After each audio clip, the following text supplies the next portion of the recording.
Hai semua, saya Kuah daripada Best Swing Solution.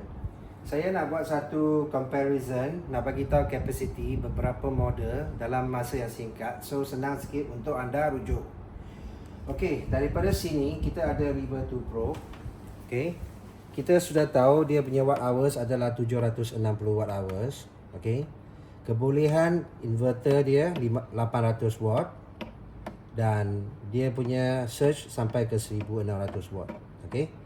So yang ini solar dia, input dia 220 watt kat belakang tu. Okey, dia input dia. AC charging speed yang paling cepat adalah 870, 860, 870 paling cepat. Okey, ini untuk River 2 Pro. Next, kita pergi kepada Delta Air 1000.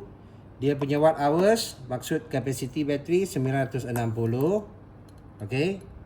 Okey, inverter dia ability dia 500 watt. Okey.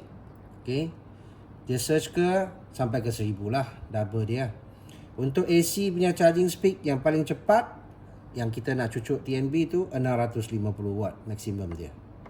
Okey, solar inputnya 500 watt. Jadi anda dah tahu beza dia untuk solar charging yang ni adalah 500 watt dan ini adalah 220 watt. Okey? So, dua model ni saya dah cerita. Saya pergi ke Delta series pula. Ini adalah model Delta 2. Model Delta 2, dia punya capacity 1024. Untuk model Delta 3, capacity sama. Okay. 1024. Untuk model Delta 3 Plus, sama. 1024 watt hours. Dan Delta 3 Classic yang baru ni, sama juga, kapasitinya 1024. Bermaksud semua bateri ni sama 1 kilowatt. Okey. So, cerita pula tengah charging speed, bermaksud kita TNB charging speed ni. Okey, untuk Delta 2 1200 watt paling cepat dia punya input tenaga. Okey. Untuk Delta 3 dengan Delta 3 Plus sama, maximum charging speednya 1500 watt. Okay, untuk TNB masuk. Bermaksud fast charging dia 1500 watt. This one 1002. Dan yang ini pula charging speed dia paling cepat 1400 watt. Untuk Delta 3 Classic ni 1400 watt. Untuk kemasukan tenaga current TNB. Okay. Next, untuk dia punya ability inverter. Okay, sama saja. Semua ability inverter 1800 watt, 1800 watt. Untuk Delta 2 okey, pun 1800 watt, plug dia kat belakang lah, AC dia.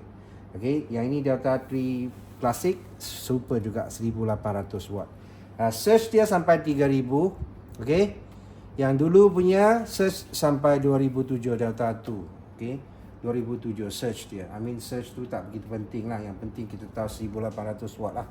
Okey. Solar. Okey, so lagi solar dia, yang ini Delta 2 punya 500 watt input dia. Okay, maksimum solar. Okay. Untuk Delta 3 pun sama juga 500 watt sebab dia port dia satu. Kalau you tengok kat belakang tu. Okay. Untuk Delta 3 Plus baru kita ada dua solar. So, bermaksud 500 satu biji, dua biji ni 1000 watt. Okay, Delta 3 Plus boleh terima solar yang banyak. Okay. 1000. Saya ulang, Delta 3 500 satu port. Okay. Delta 2 sama 500 satu port. Delta 3 Classic sama, satu port 500 watt. Okey, solar input. Saya rasa saya dah cover semua. Ini adalah video pendek untuk spek input dan capacity dan solar input punya beberapa info yang saya nak share lah dalam video pendek ini. So senang sikit untuk anda rujuk balik lah. Okey, terima kasih. Bye.